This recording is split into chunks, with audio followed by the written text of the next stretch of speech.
नमस्कार, आप देख रहे हैं इंडिया न्यूज उत्तर प्रदेश का डिजिटल प्लेटफॉर्म और मैं हूं आपके साथ मेरी चौबे।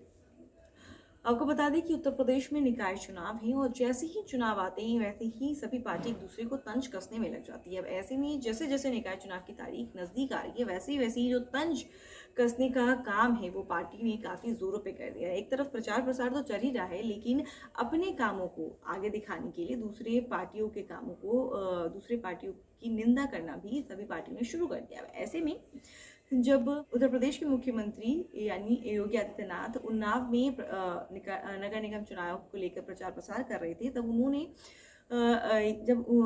एक बयान दिया। 2017 के पहले प्रदेश में जो सरकार थी उस सरकार में लोगों के हाथ में तमंचे होते थे, लेकिन 2017 के बाद जब से बीजेपी सरकार आई है तब से जो युवा है प्रदेश के उनके हाथों में तमंचे नहीं बल्कि टैबलेट देखने को मिलता है।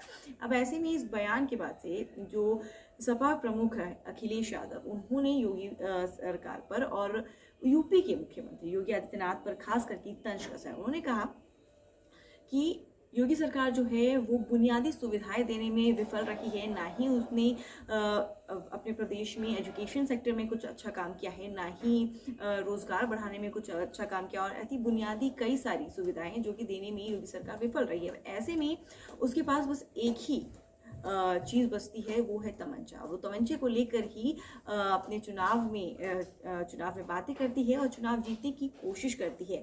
या तो तमंचे को लेकर बात करेगी, माफियाओं को लेकर बात करेगी, या तो हिंदू मुस्लिम को लेकर बात करेगी और चुनाव में वोट मांगने की कोशिश करेगी, क्योंकि इसके अलावा योगी सरकार ने और कुछ कार्य नहीं किया। बीजेपी में बस जातिवाद को लेकर, माफियाओं को लेकर ही बात की जाती है, उसी के आधार पर लोगों से वोट मांगा जाता है। अब ऐसे में देखना ये होगा कि कौन सी पार्टी निकाय चुनाव में जीत हासिल कर पाती है, क्योंकि निकाय चुनाव को एक तरीके से 2024 के लोकसभा चुनाव का सेमीफाइनल बताया जा रहा है।